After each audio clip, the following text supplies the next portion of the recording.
Y bueno, quiero continuar en esta mañana con nuestra colección de enseñanzas que hemos iniciado ya hace un par de semanas, llamada La Familia, Nuestra Bendición. Estuvimos hablando que cuál es el propósito de nuestra familia. Enseñábamos que el diseño de Dios es la familia. Hablábamos también, Dios siempre está a favor de la restauración. Hablábamos acerca del divorcio.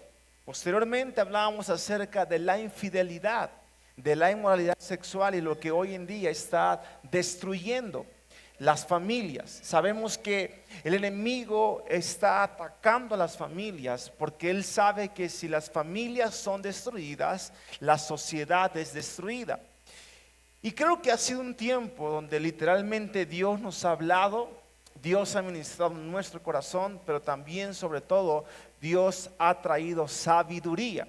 Porque el propósito, de hecho, la enseñanza de hoy, si podemos titularle o podemos ponerle un nombre, repite conmigo, familias bendecidas. Porque el propósito de Dios es que cada familia sea bendecida. Es más, la Biblia nos enseña, la Biblia dice que toda familia toma nombre en el reino de los cielos, porque uno de los propósitos principales de las familias es que las familias no sean una maldición, sino que las familias sean bendecidas. Y es tan importante para que eso suceda que nosotros aquí en la tierra, como cabezas, como líderes, como padres, como madres, formemos a nuestras generaciones. Nosotros, como cabezas, como líderes, como padres, como madres, somos los encargados que las promesas se cumplan, porque todo depende de nuestra obediencia. Es decir, Dios desea que las familias sean bendecidas, pero nosotros en la tierra podemos causar que fuera todo lo contrario, es decir, que las familias sean maldecidas.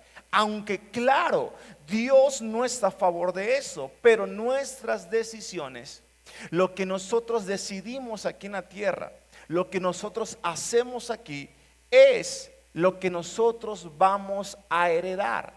Y es por eso que hoy he titulado Familias Bendecidas, porque creo firmemente que en esta casa hay familias bendecidas. Y como lo he dicho en cada enseñanza, una de las características personalmente y que cada persona que ha venido aquí se ha parado y profetizado es que esta casa sería conocida por las familias. Y nosotros tenemos que ser gente encargada de que esas promesas que se aman de una manera incondicional. Lo vuelvo a repetir una vez más. La familia es un grupo de personas imperfectas que se aman de una manera incondicional. Es por eso que la primera enseñanza de esta serie se llamó Familias Imperfectas, porque no existe la familia perfecta. Por eso la familia es un grupo de personas imperfectas que se aman de una manera incondicional. Y cada familia, la promesa que Dios nos da es que cada familia va a ser bendita. Esa es la promesa. Pero de nosotros depende si la promesa se cumple. De nosotros depende si la palabra se cumple. Y quiero que leamos en Génesis capítulo 2, 22, versículo 18. En tu simiente serán benditas todas las naciones de la tierra, por cuanto obedeciste a mi voz. Cuando hablamos de simiente, estamos hablando del esperma reproductivo. Y quiero enseñarte esto.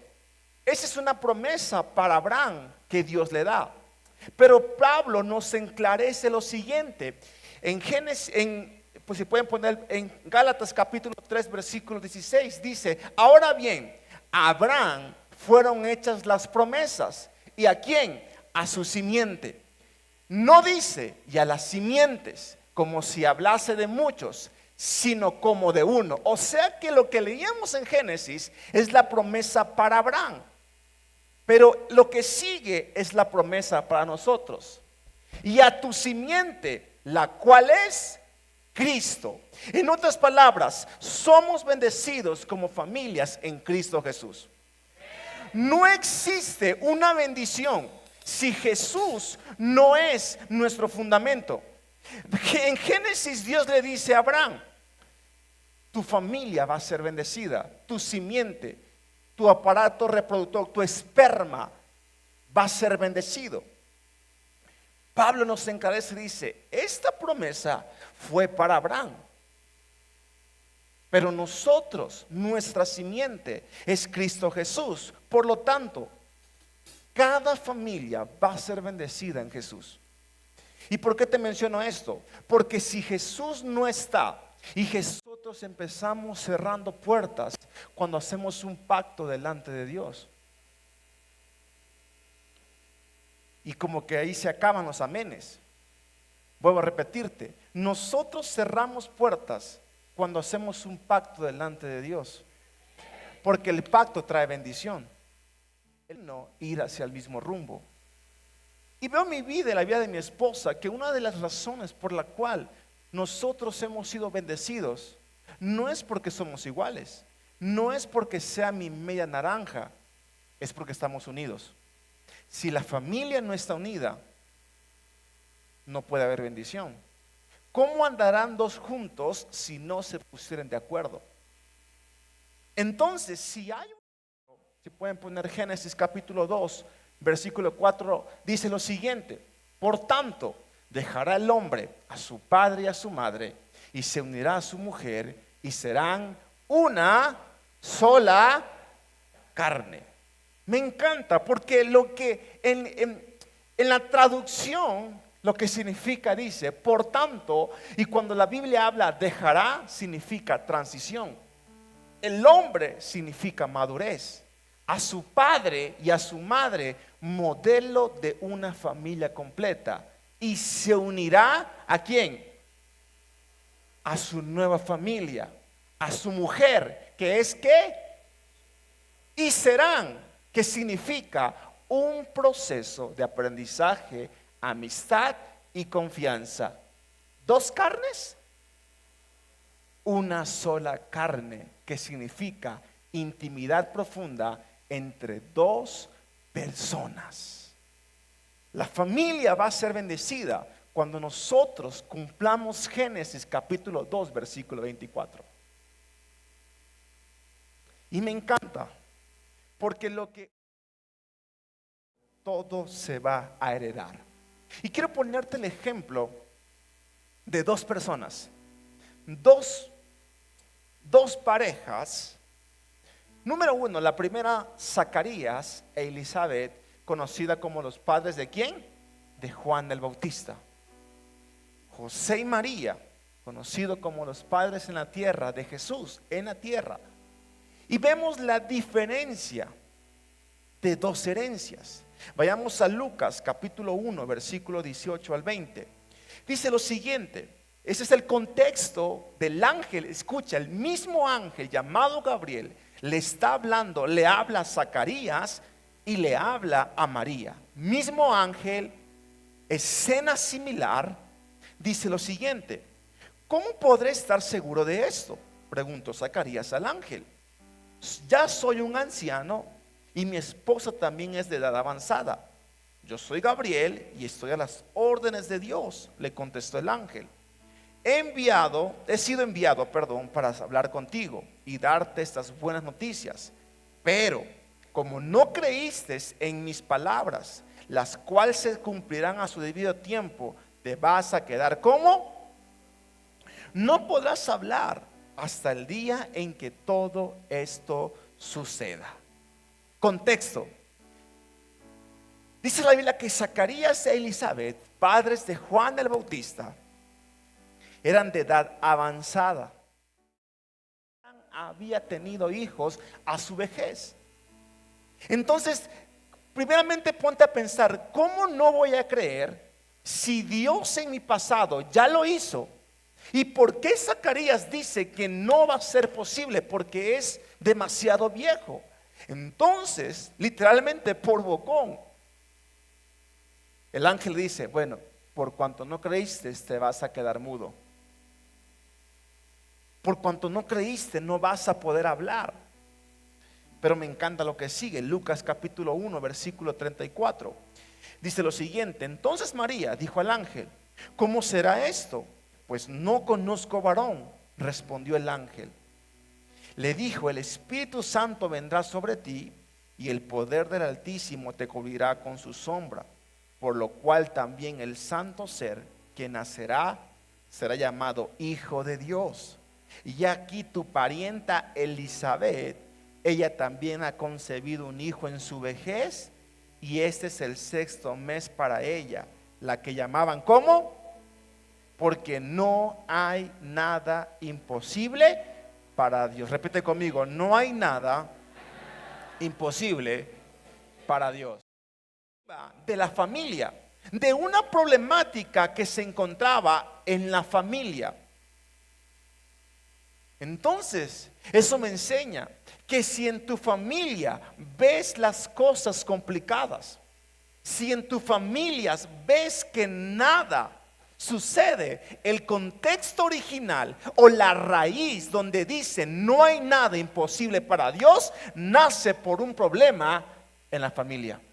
O sea, en otras palabras, iglesia, para Dios no hay nada imposible en tu familia que no pueda hacer. Tal vez ves a tus hijos perdidos, no hay nada imposible. Tal vez ves tu matrimonio destruido, no hay nada imposible, porque es el contexto original. Para Dios no hay nada imposible. Entonces, vemos dos historias. Zacarías duda. ¿Y qué sería más fácil? ¿Y qué sería más complicado? Decir que Dios puede darte un hijo en tu vejez, o más creíble, o la tenía más fácil Zacarías. Sin embargo, me encanta porque tanto como Zacarías y Elizabeth estaban consagradas a Dios y tenían antecedentes como Abraham, no creyeron. Por eso Zacarías quedó neutralizado. Pero en la casa de María siempre hubo fe. Y hoy en día la fe de esa mujer es lo que nos tiene aquí. Tú decides qué familia ser: o ser un Zacarías o ser una María. No, pastor, es que la cosa está difícil. La cosa está complicada. Cuidado con lo que decretas y cuidado con lo que hablas, porque puedes quedar mudos. Y muchos, por causa de su incredulidad, por causa de su cuestionamiento, espiritualmente se quedan mudos. Por eso no pueden hablar, no pueden declarar, no pueden reaccionar. Primeramente, ¿qué casa tengo que ser? ¿O qué casa quiero ser? ¿Una casa donde encuentren incredulidad o una casa donde encuentren fe? Repite conmigo: todo se hereda. Esto me lleva a Lucas capítulo 7, versículo 18. Dice lo siguiente: los discípulos de Juan le contaron todo esto. Él llamó a 2 de ellos y los envió al Señor a preguntarle. Imagínate, en el momento más importante donde Juan el Bautista tenía que creer, dudó. Zacarías dudó, su hijo dudó. Y le pregunta: ¿eres tú el que ha de venir o debemos de esperar a otro? Todo se hereda. Juan el Bautista dudó en el momento que más tenía que creer. Juan el Bautista dudó en el momento que más firme tenía que estar. Zacarías dudó, Juan el Bautista dudó. Eso me enseña lo siguiente: tanto la cultura de creerle a Dios como la de no creerle se heredan. Dale un fuerte aplauso a Jesús en esta mañana.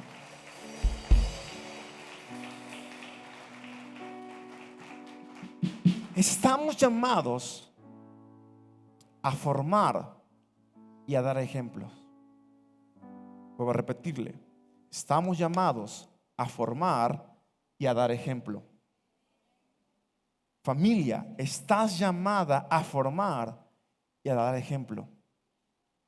¿Por qué? Tus hijos no seguirán tus palabras, seguirán tu ejemplo. Tus hijos no seguirán tus palabras, seguirán tu ejemplo. Y con este contexto, quiero enseñarte que la familia no es la idea de una institución. La familia es la idea de Dios. Pero tristemente, las murallas de las familias están derribadas. Pero yo sé que en esta mañana hay Marías que se van a levantar. Pero también sé que hay Nehemías que se van a levantar para construir o reedificar las murallas de tu familia que estaban caídas. Hoy en día las murallas de las familias están destruidas. Las murallas de los matrimonios están por los suelos. Porque el diablo sabe que si destruye una familia, destruye una nación. El diablo sabe que si una familia es destruida, también una nación es destruida. Y con este contexto de quienes nosotros queremos ser, te hablé de Zacarías y te voy a hablar de muchos personajes hoy en la Biblia. Te hablé de Zacarías, te hablé de Nehemías, te hablé de María. ¿Quién nosotros queremos ser? Pero antes de continuar, ¿por qué no oramos? Señor, te damos gracias por tu presencia y por tu palabra. Te pedimos que tu Espíritu Santo esté en medio de nosotros en esta mañana. Te pedimos que tu amor, tu bondad se mueva en esta casa, Señor. Que pongas en mi vida tus palabras para poder transmitir este mensaje, Señor. Que hoy sea tu palabra y no mi palabra. Señor, que sea tu Espíritu Santo hablando a cada corazón. Y declaro que la palabra no regresa vacía. Que la palabra es como una espada que penetra, Señor, que corta de doble filo. Pero primero corta al que la porta y de ahí corta hacia afuera. Declaro que hoy la palabra nos corta primeramente para obtener, para alcanzar la familia que tú tienes preparada para nuestras vidas. En el nombre de Jesús, amén y amén.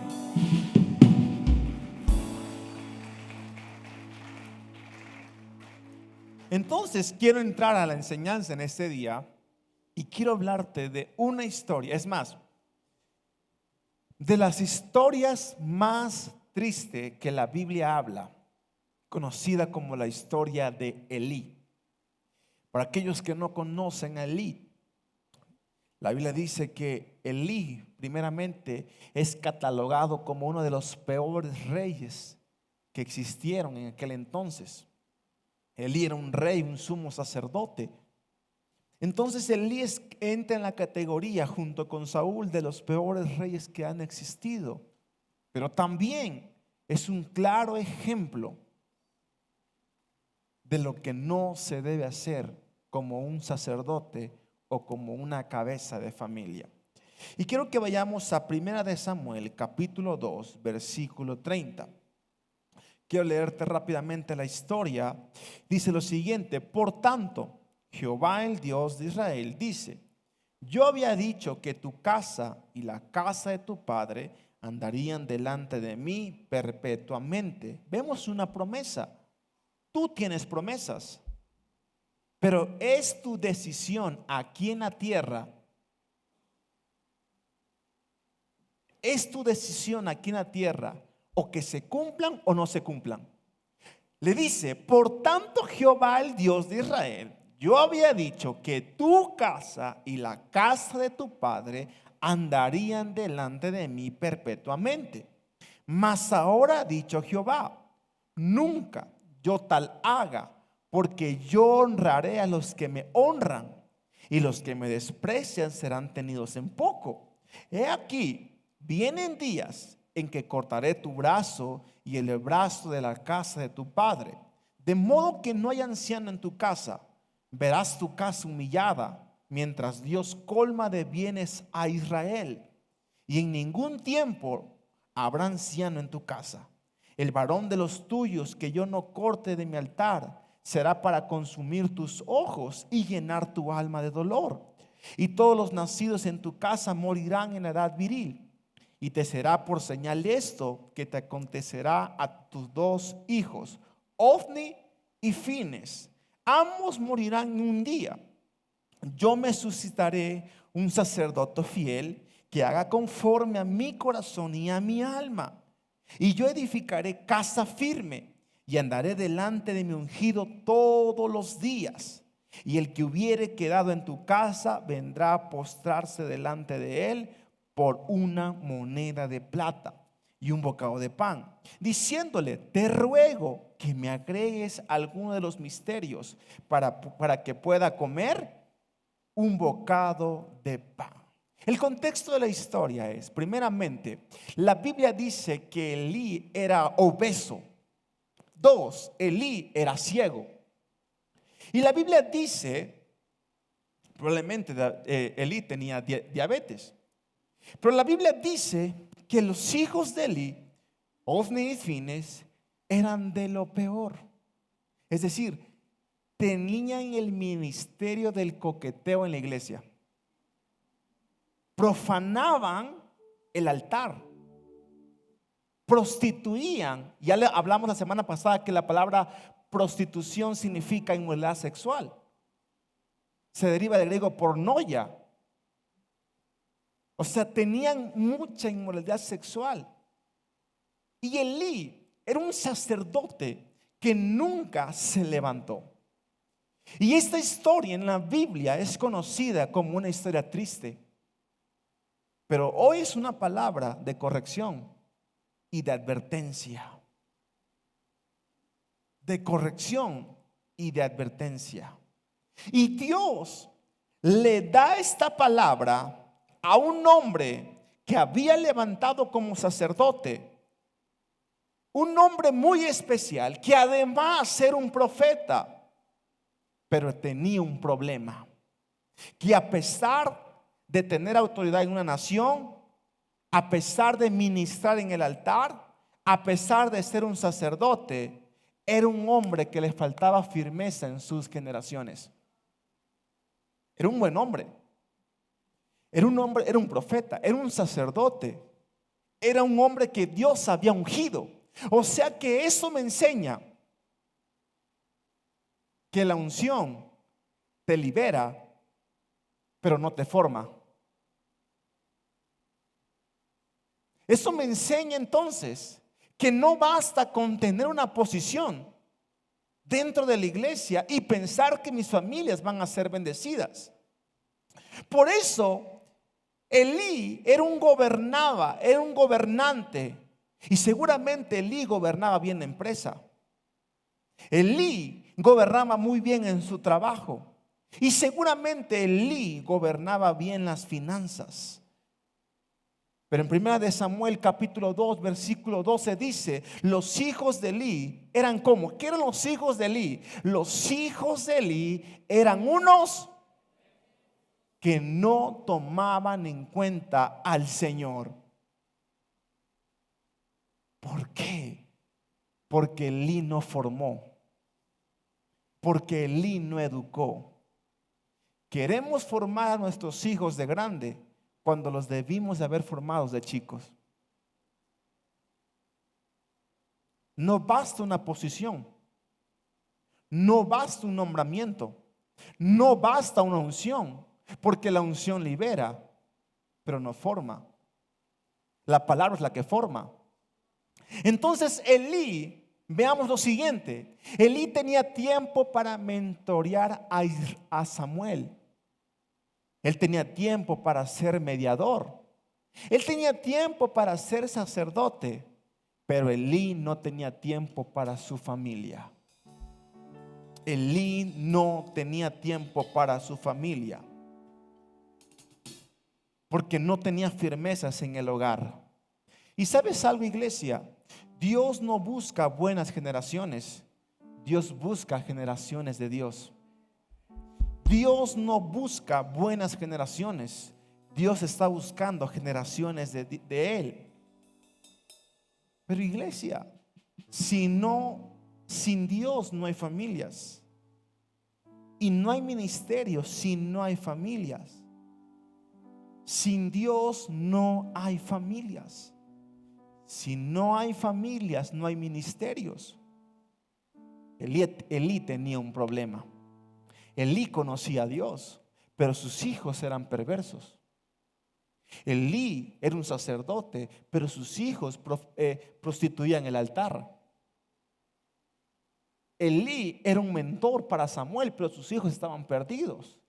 Eso me enseña entonces, no porque Dios sea nuestro Señor, significa que también será el Dios de nuestros hijos. No porque Dios sea mi Señor, significa que también va a ser el Dios de nuestros hijos. Y te quiero decir en esta mañana, te dije, el mensaje de hoy es de corrección, pero también de advertencia. Porque hoy estamos llamados a poner la ruta sólida para nuestras generaciones. Hoy tú has venido en esta mañana para que Dios te hable y te diga qué tienes que cambiar, y empecemos a poner la ruta sólida a nuestras generaciones. En esta mañana, joven señorita, también tú estás llamado a poner una ruta sólida a tus generaciones. Padre de familia o mujer soltera, estás llamado a poner una ruta sólida a tus generaciones.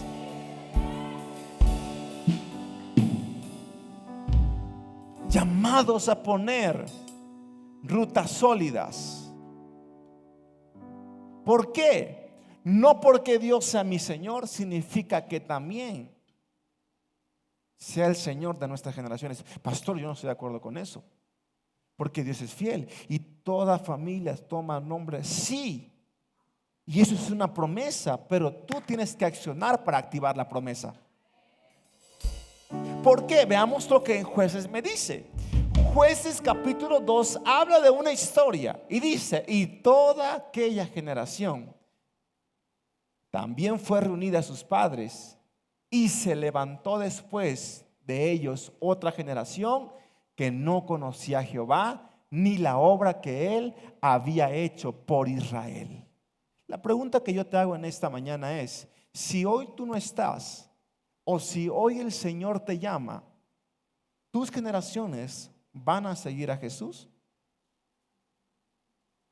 Porque dice la Biblia: y toda aquella generación también fue reunida a sus padres, y se levantó después de ellos otra generación que no conocía a Jehová ni la obra que había hecho por Israel.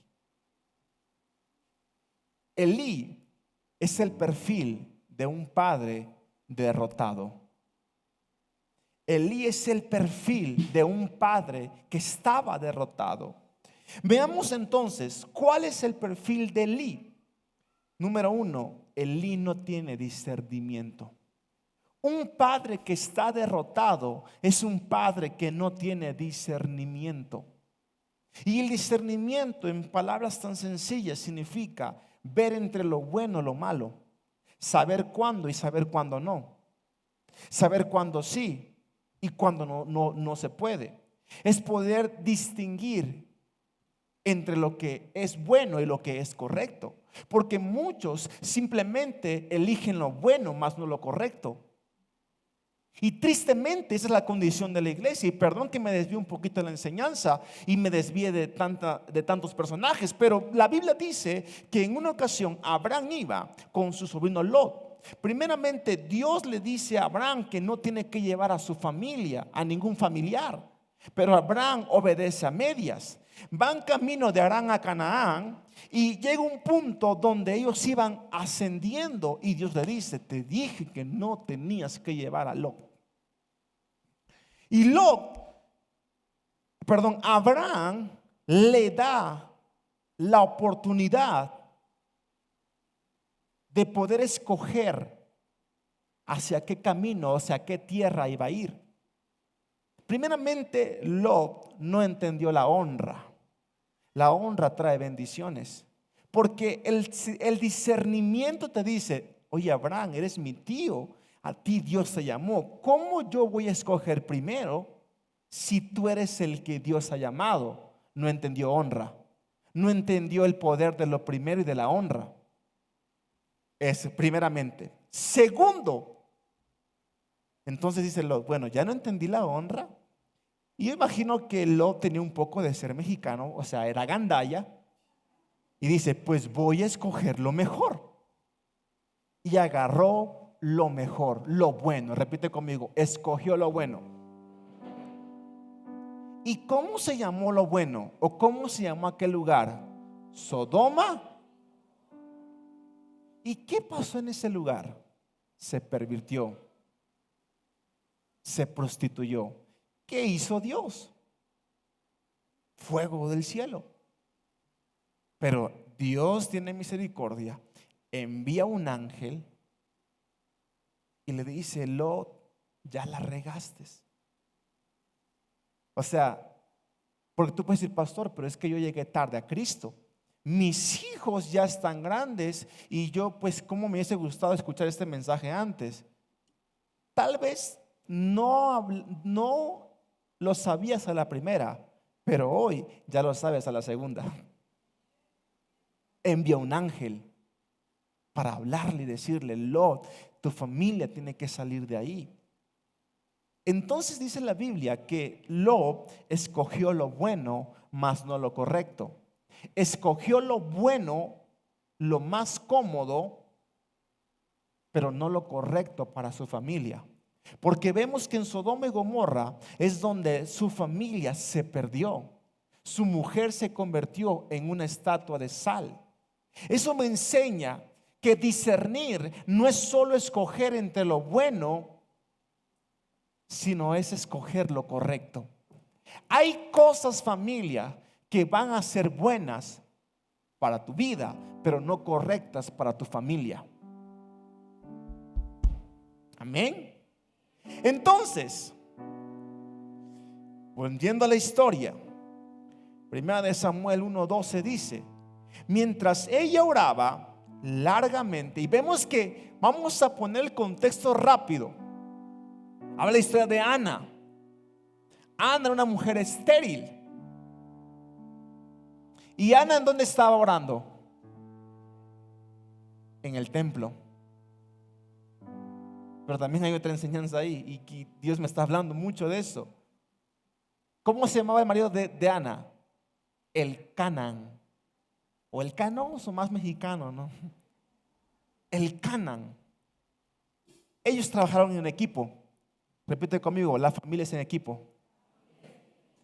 Todos conocemos la historia de Ana, que Ana oró en el altar.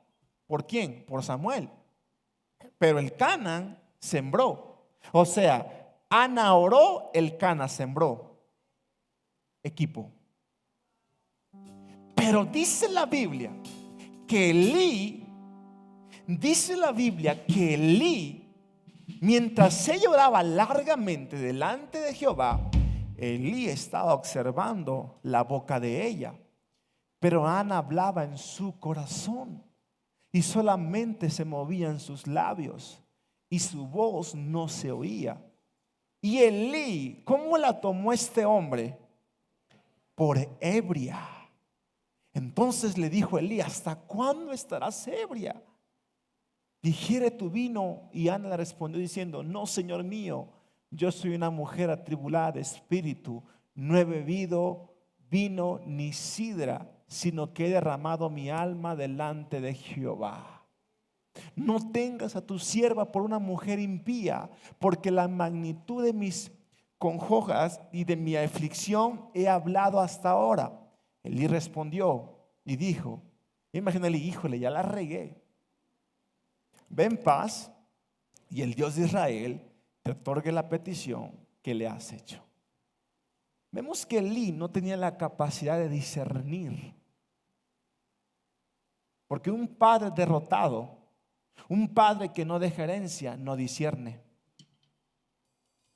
Ana estaba orando por su milagro. Él le dice, esta mujer está ebria, ¿qué le pasa? Y Iglesia, nosotros tenemos que ser personas que disciernan, personas que tengan discernimiento espiritual. ¿Y qué es el discernimiento? El discernimiento es un radar espiritual que detecta lo que verdaderamente está pasando. No discernimos. Tu familia se va a edificar con el discernimiento, pero el que no tiene discernimiento juzga solo por lo que ve y escucha, pero no va a la presencia de Dios. Y sí, todos fallamos en emitir juicios de cosas que no sabemos que están pasando, pero me encanta, y esta palabra es para ti, iglesia. Nuestros ojos se equivocarán, pero el Espíritu Santo no lo hará. Vuelvo a repetirle, nuestros ojos se van a equivocar, pero el Espíritu Santo no se equivocará. Nuestros ojos van a juzgar rápidamente, pero el que tiene el discernimiento sabe esperar. Si quieres edificar tu casa, discierne rápidamente. ¿Cómo crecemos en discernimiento? Número 1, con la relación del Espíritu Santo. Si no nos relacionamos con el Espíritu Santo, no podemos crecer en discernimiento. 2, aprenda a discernir lo que está detrás de lo que se dice y de lo que se ve. 3, y lo más importante, junto con el Espíritu Santo, lee la palabra. Lee la palabra. Porque a veces solo estamos buscando señales sobrenaturales de algo que ya está escrito. Y hay cosas que no sabemos porque no estamos estudiando la palabra de Dios. Edifica tu familia con la palabra. Porque, iglesia, no todo se arregla con gritos y contiendas. Se arregla con discernimiento y la palabra. Repite conmigo: Espíritu Santo, yo te necesito para edificar, para educar a mi familia. Esto es lo que viene, es profético, y esto es para alguien en este día. El Señor te da la estrategia y la medicina exacta para resolver problemas en tu casa. Iglesia, hoy Dios te da la estrategia y la medicina exacta para resolver los conflictos que hay en tu casa. Iglesia, para Dios no hay nada imposible. Claro que tu familia se puede restaurar. Claro que tus hijos se pueden convertir. Claro que tu familia puede ser lo que Dios ha hablado, porque no hay nada imposible para Dios. Pero no es con espada, no es con ejército, es con su palabra y con su Espíritu Santo. Y en esta mañana tú has venido para que la historia en tu casa sea cambiada. No es en tus fuerzas, es con el Espíritu Santo. Y hoy Dios te da la estrategia y la medicina exacta para resolver esos problemas. Número 2, ¿cómo nosotros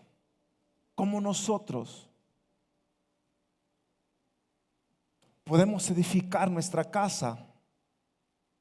¿O cuál es el parámetro de una familia que no está formando ni educando? Los padres derrotados no corrigen a sus hijos.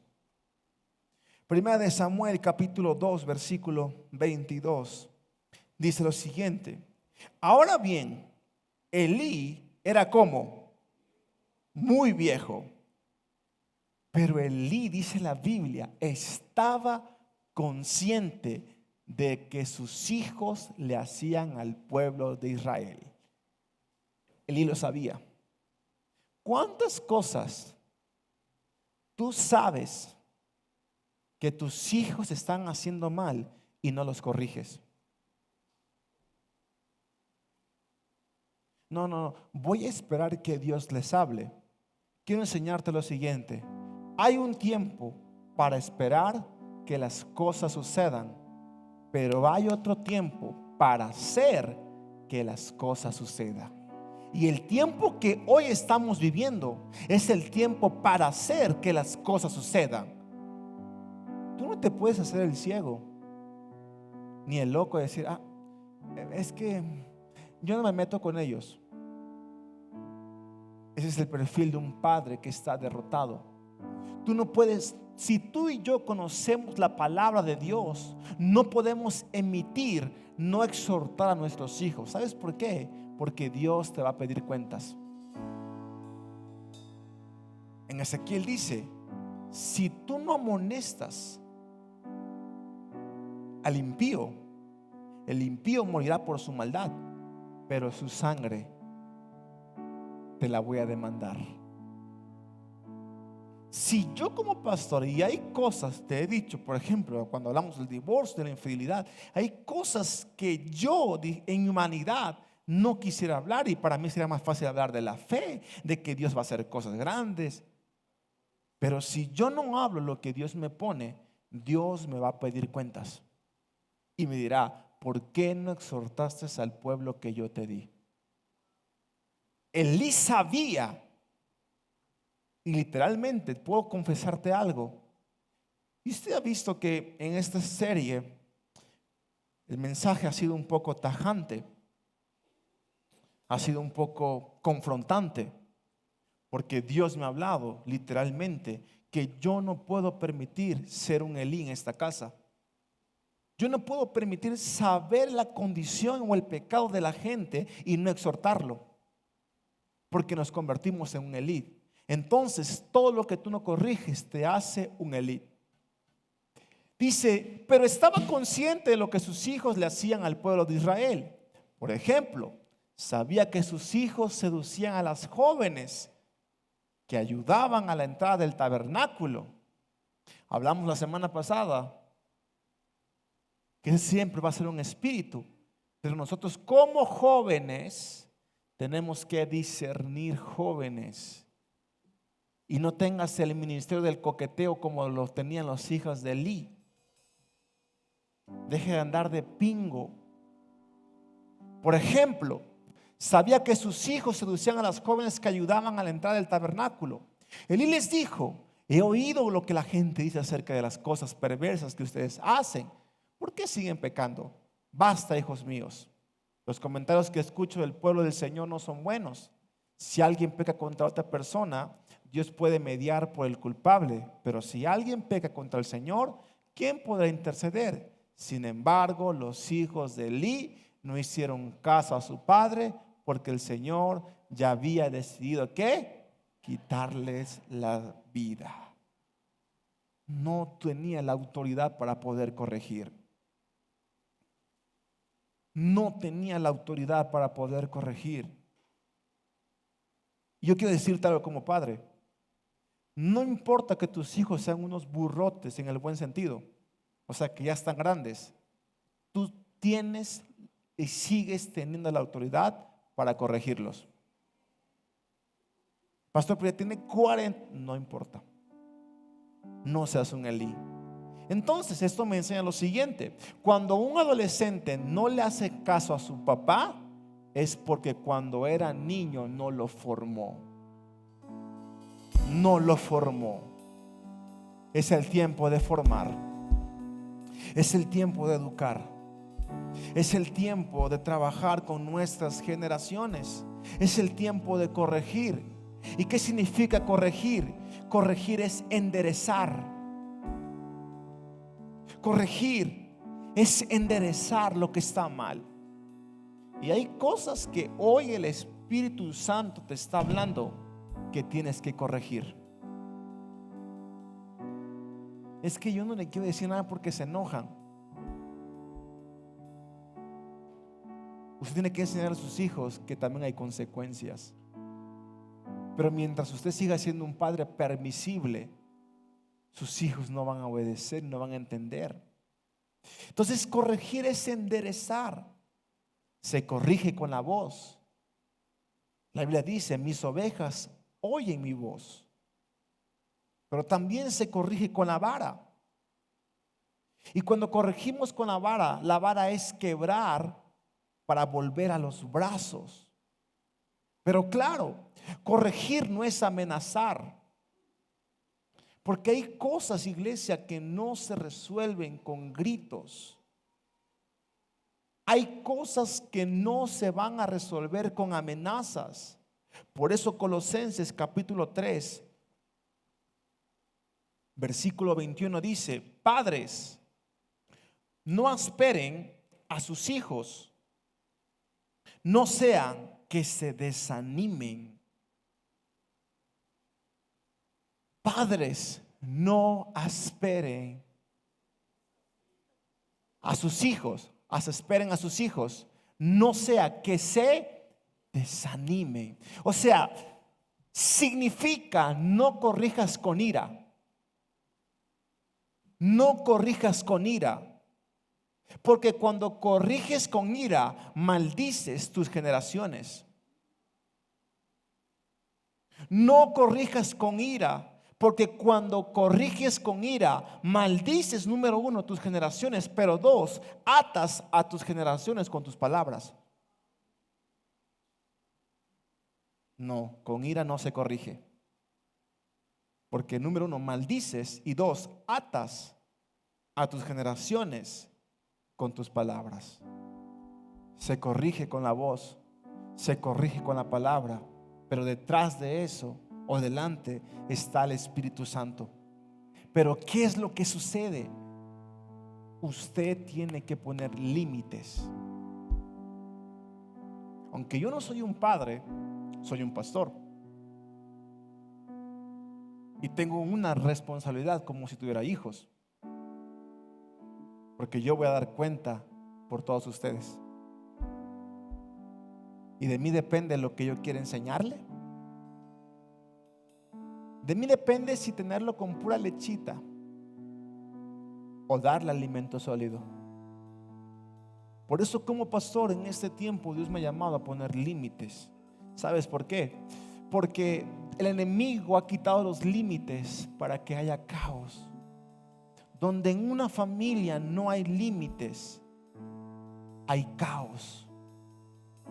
Número 3, Elí fue un líder que no supo ser cabeza. Estamos llamados a ser líderes, pero también estamos llamados a ser cabeza. Y vamos a ver la diferencia, porque no solo se trata de ser un líder, tenemos que ser cabeza. En Salmos dice lo siguiente: qué admirable, qué agradable es que los hermanos vivan juntos en armonía. Es como el buen aceite que desde la cabeza va descendiendo por la barba, o sea, la esposa, por la barba de Aarón hasta el borde de sus vestiduras, o sea, sus hijos. Es tan refrescante como el rocío del monte del Hermón, que cae sobre los montes de Jerusalén, la vida, donde se da hasta armonía, o sea, unidad y acuerdo. Y el Señor concede bendiciones, promesa y herencia, y vida eterna, o sea, salvación. Repite conmigo: tengo que ser un líder y tengo que ser una cabeza. El aceite es la unción. La cabeza, todo padre de familia o madre soltera, que desciende por la barba, que es la esposa, por la barba de Aarón hasta el borde de sus vestidos, que significa ¿quiénes? Sus hijos. O sea, si hay una cabeza, Dios siempre tiene unción. Y Dios siempre tiene el Espíritu Santo. Pero para que eso descienda, tiene que haber cabeza. Y si hay cabeza, baja la esposa. Y si hay una esposa, hay hijos. ¿Y qué sucede? Dios trae vida, Dios trae unidad, Dios trae acuerdo, Dios trae promesa, Dios trae herencia. Pero lo más importante, Dios trae salvación. Escucha, y te voy a repetir, no solo estamos llamados a ser líderes, estamos llamados a ser cabeza. ¿Sabes por qué? El líder da dirección, pero la cabeza hace lo que Dios le da sea una bendición. El líder siempre va a dar dirección, pero la cabeza va a hacer que lo que Dios nos da sea una bendición. Probablemente tú eres un líder, pero hoy Dios te llama a que te levantes como una cabeza, para que la familia que Él te ha dado se convierta en una bendición. Yo no sé si alguien en esta mañana puede creer que hay en este lugar familias bendecidas. Hay cabezas que Dios va a levantar. Pastor, mi esposo, mi esposa no quiere nada. Dios te levanta como cabeza para que tu familia sea bendecida. Pero iglesia, tenemos que vencer y tenemos que ponernos a la brecha por nuestra familia. Tenemos que sanar y tenemos que pelear por nuestras generaciones. ¿Sabes por qué? Porque lo que hoy no peleas y lo que hoy no vences, tus generaciones lo van a pelear doble. Te quiero poner un ejemplo, y perdón por el ejemplo. Hay una historia en Estados Unidos que se llama Jefferson Dahmer. ¿Alguna vez han escuchado hablar de esa historia? Es un asesino. Ese asesino literalmente seducía a los hombres, los metía a su departamento, los mataba, se los comía, era un caníbal. Y todos conocen a Jefferson como el asesino o el caníbal. Pero la historia dice que quien lo enseñó a matar, o quien tenía el instinto asesino, era su padre. Es más, su padre cazaba animales y por morbo, los abría, los descuartizaba, los congelaba. Era un instinto y un deseo que tenía. Su hijo, la iniquidad o la maldición fue doble, porque su hijo ya no mató animales. Su hijo mató personas. Lo que hoy tú no sanes y lo que hoy tú no pelees, tus hijos lo van a pelear doble. Por eso estamos llamados a ser cabeza. Rápidamente, 1 Samuel capítulo 2 versículo 31. ¿Cuáles son las consecuencias de no ser cabeza? 1 Samuel 2, 31 dice: pondré fin a tu familia para que nunca más sirvan como sacerdote. Cada miembro de tu familia morirá antes de tiempo. Ninguno llegará viejo. Envidiarás la prosperidad que enviaré a mi pueblo, pero tú y tu familia pasarán angustia y necesidad. Ninguno de ellos llegará viejo. Los que queden vivos vivirán con tristeza y dolor. Sus hijos morirán a espada para probar que lo que he dicho ocurrirá. Haré que tus dos hijos, Ofni y Fines, mueran el mismo día, y yo haré surgir un sacerdote fiel que me sirva y hará lo que yo le diga. Cuando no hay cabeza, hay maldiciones, porque Elí no estaba haciendo lo que Dios le estaba diciendo. Ser cabeza es importante. Si tú quieres hijos bendecidos, tú tienes que ser cabeza. Tienes que ser un ejemplo. Porque el evangelio que tú le modeles a tus hijos es el evangelio que ellos van a seguir.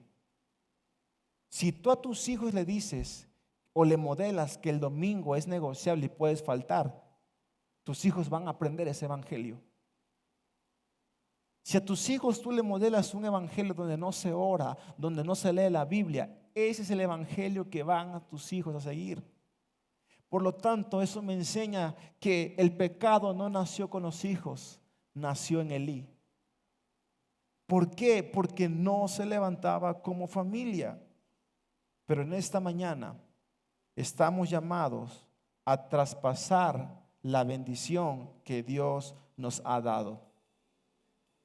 ¿Y qué sucede? Elí, en 1 Samuel 4, versículo 14 al 18, léalo en su casa. Dice la Biblia que Elí se entera que el arca la habían perdido a manos de sus enemigos, conocido como un Icabod.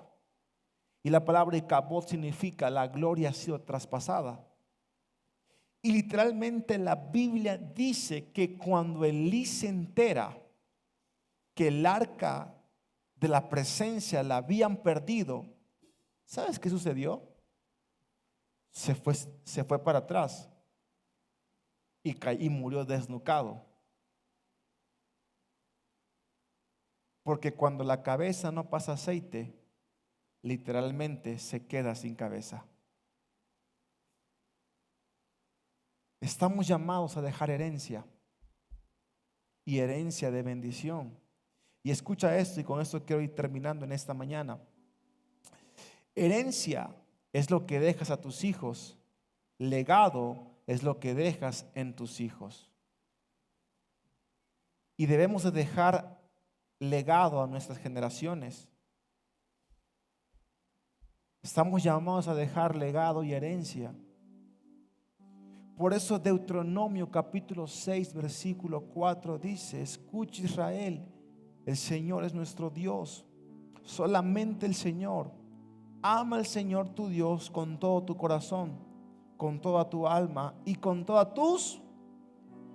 Debes de comprometerte con todo tu ser a cumplir cada uno de estos mandatos que hoy te entrego. Si no te comprometes, ¿cómo queremos que Dios nos bendiga? Pero me encanta lo que sigue. Repíteselo a quienes. ¿Cuántas veces?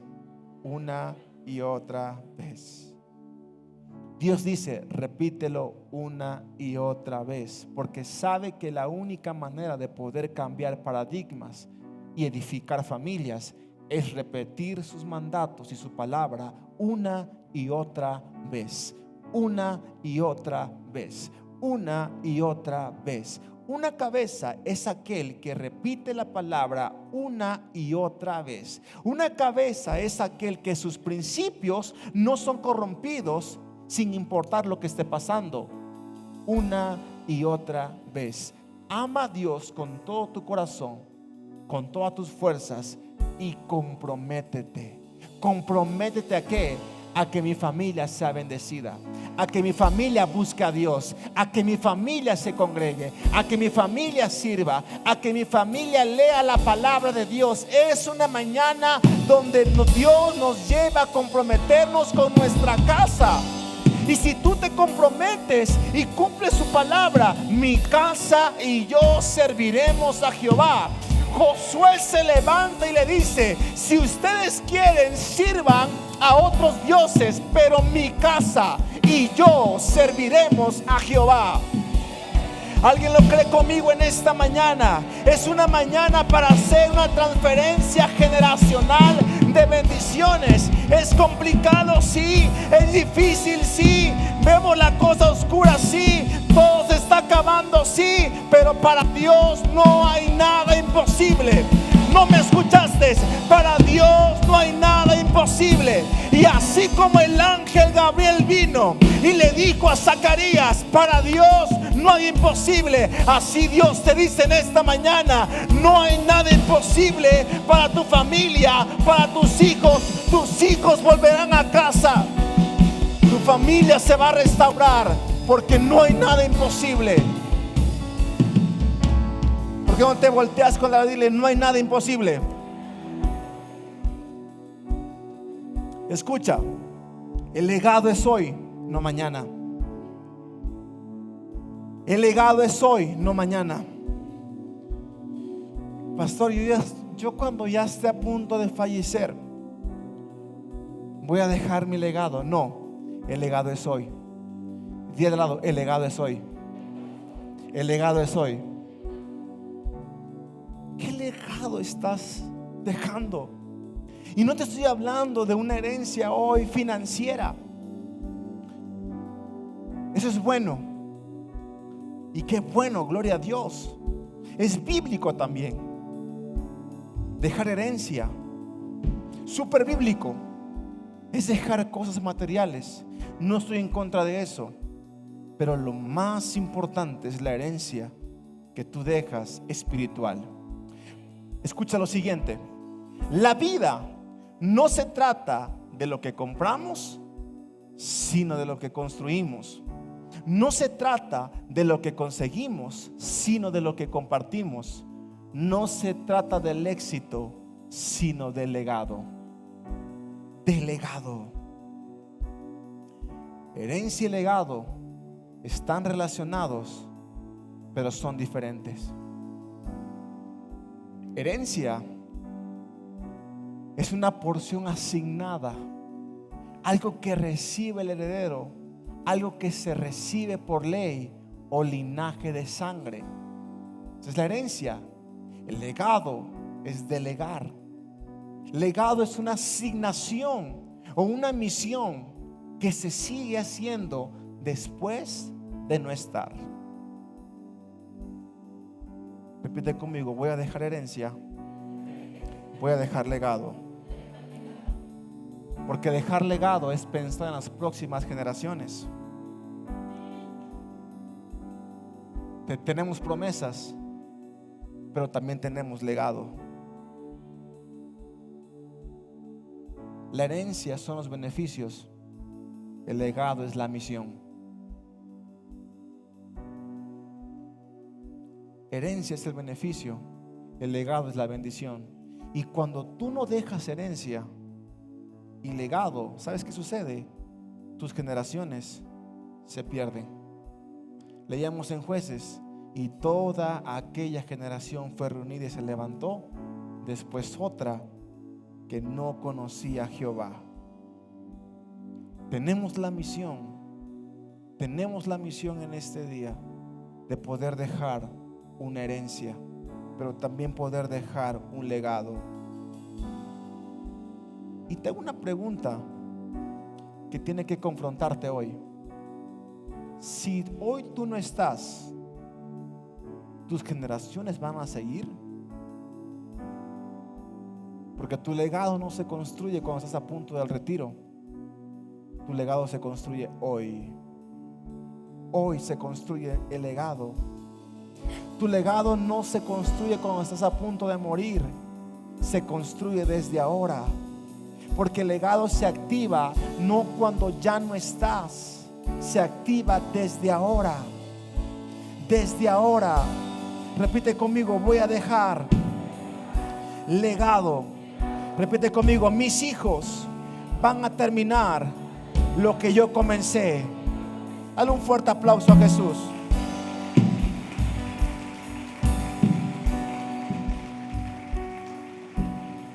Proverbios 13:22 dice: el hombre de bien deja herencia a sus nietos. Las riquezas del pecador se quedan para los justos. Asegúrate que estés dejando un legado, porque a Dios no solo le interesa que tú cumplas su voluntad, le interesa que tú dejes un legado, porque nuestro Dios es un Dios de generaciones. Es un Dios de generaciones. Y ahora sí termino con esto.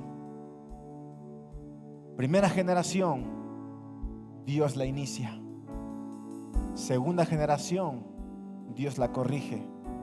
Tercera generación, Dios la perfecciona.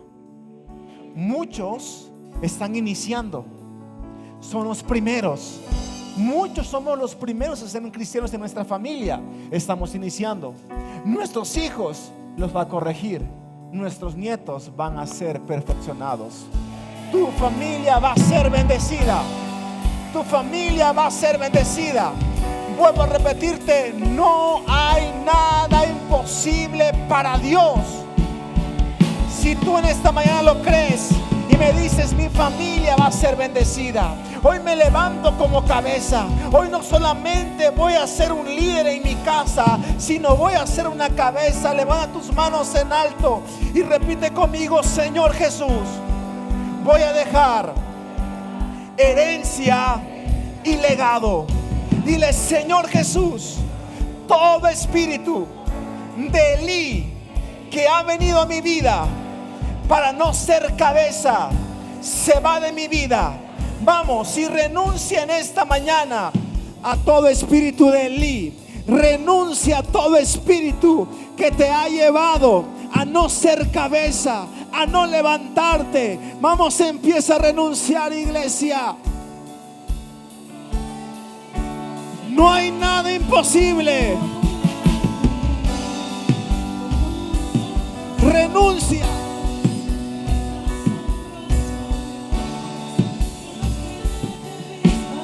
Hoy renuncia. No voy a Hay iniquidades que han venido para visitarte. Hoy tienes que levantarte, porque no hay nada imposible. No hay nada imposible.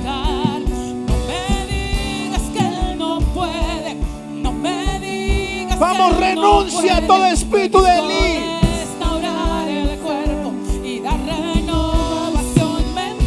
Renuncia todo espíritu de Elí que ha venido.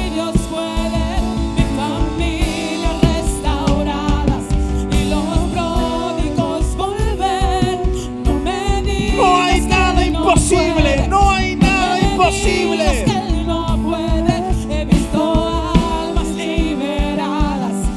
Tu familia va a ser restaurada.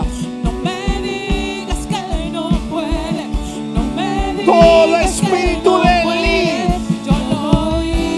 todo espíritu de Zacarías que ha venido para que no creas, hoy se va de tu vida. Y declaro que en esta mañana Dios está levantando Marías. Dios está levantando José, que creen por su casa, que creen por su familia. Dile: yo creo lo que tú harás en mi casa. Yo creo lo que tú harás en mi familia.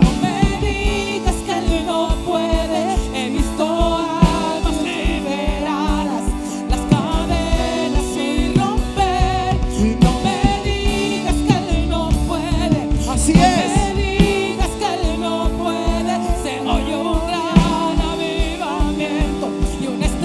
Va a haber un avivamiento en tu casa. Va a haber un avivamiento. Yo profetizo en esta mañana que antes de que este año termine, va a haber un avivamiento en tu casa, con tus hijos, un avivamiento con tu esposa. Dios está cambiando la historia. Y te digo de parte de Dios, lo que el diablo había usado para destruirte, Dios lo va a usar para empoderarte. Va a haber un avivamiento en esta mañana. Antes de que este año termine, algo va a suceder en tu casa.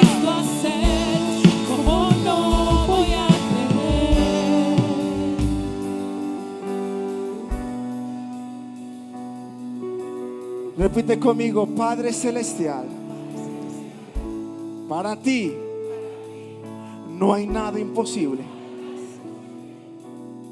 Para ti no hay nada que te limite. Y hoy sé que mi casa va a ser bendecida. Mi casa va a continuar con el legado. Todo espíritu de Elí, de Zacarías, se va de mi vida. Mi casa y yo serviremos a Jehová. Dile: Señor Jesús, yo creo lo que tú harás en mí. Vamos, dile: creo en ti. Creo en ti. creo en ti, creo en ti. Vamos, déjalo, creo en ti, creo en ti, creo en ti, creo en ti, creo en ti, creo en ti. Con tus manos en alto, dile: creo en ti, Jesús. Creo por mi casa, creo por mi familia, creo por la restauración de mi matrimonio, creo por mi milagro. Creo lo que tú harás. Y lo que harás. Creo en ti, creo en ti, creo en ti.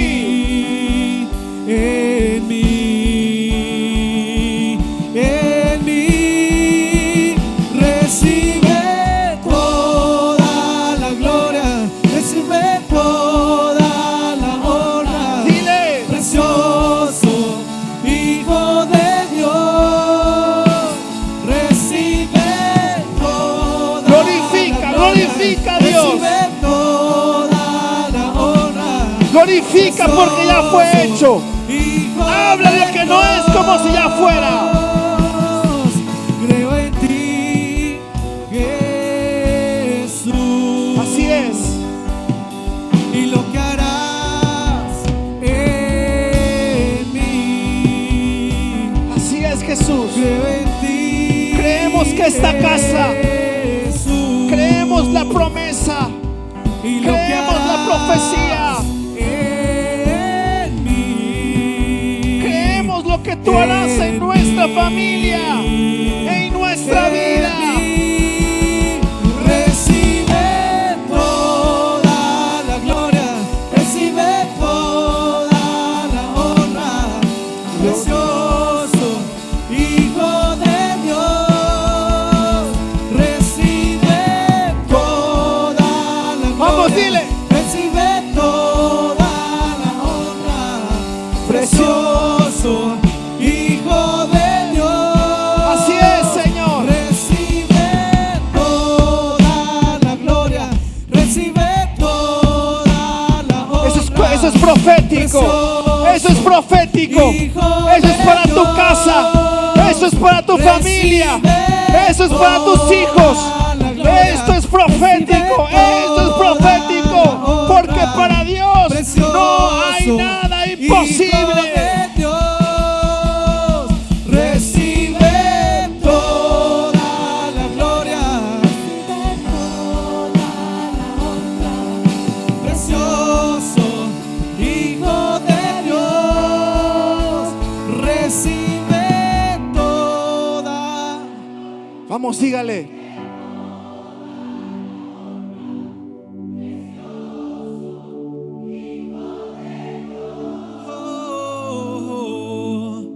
Quiero levantar a ti mis manos, maravilloso Jesús. Ahí Dios está hablando. Milagroso Señor. ¿De qué límites tienes que poner? Llenaste ¿A qué lugar cosas de tienes tu que renunciar? presencia. Haz descender tu poder a los que estamos aquí. Creo en ti, Jesús, y lo que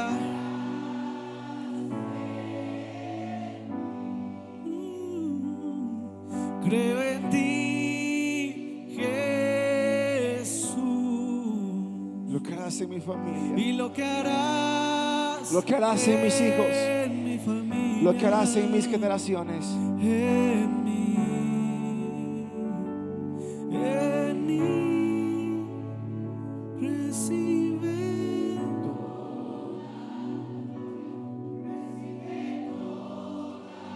Ahí Dios te está hablando.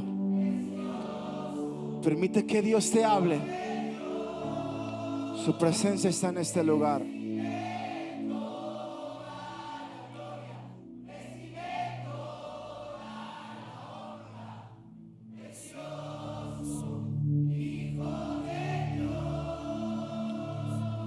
Recibe toda.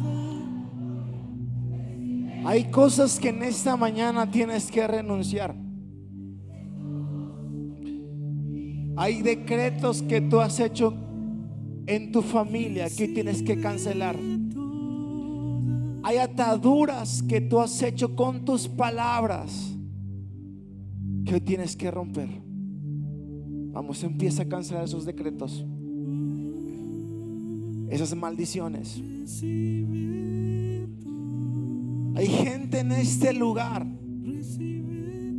que ha maldecido su vientre, a sus hijos. Hoy tienes que romper con eso. Hay cabezas en este lugar que han maldecido a sus hijos, que has decretado cosas. Hoy tienes que romper con decretos que aún has hecho cuando estaban en el vientre de tu madre, en tu vientre. Cabeza, tienes que romper con esos decretos que has hecho.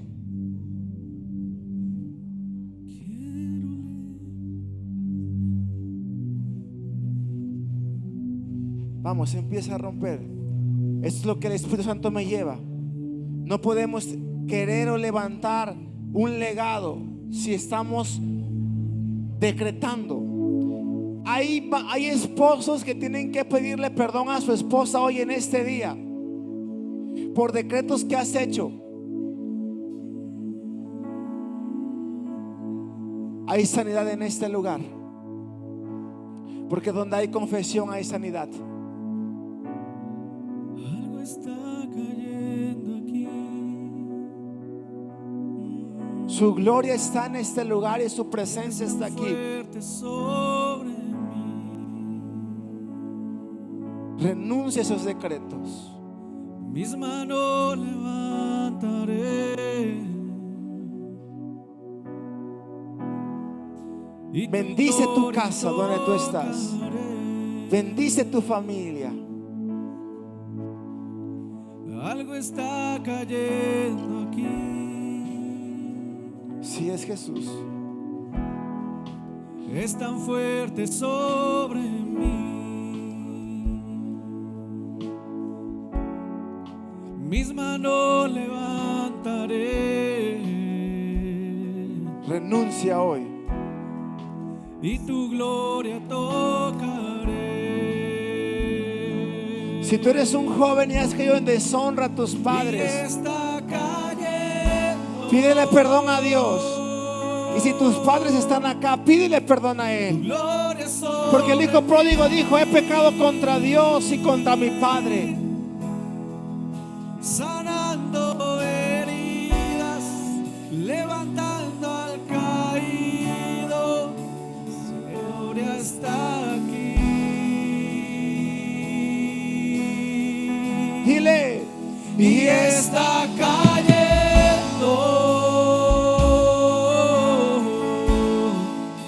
Su gloria sobre mí.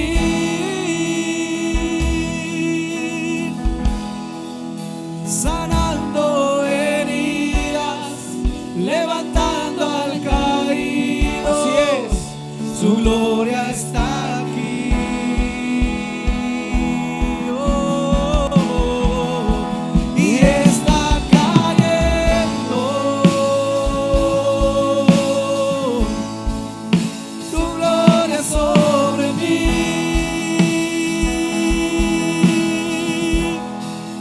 Sanando heridas, levantando al caído.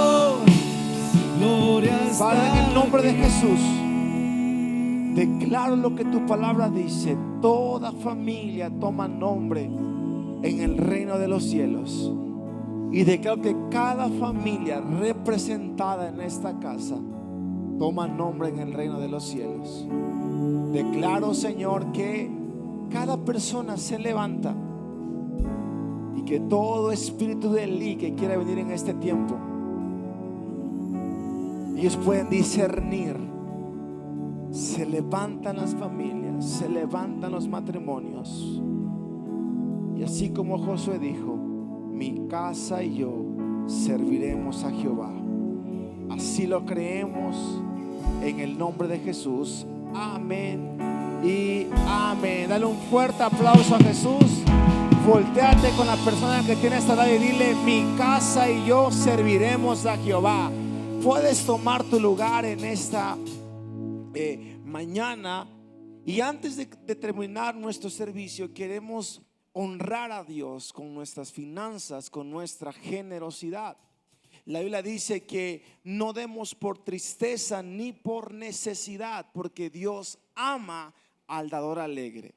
Y una manera en la cual nosotros como iglesia adoramos a Dios es con nuestra semilla.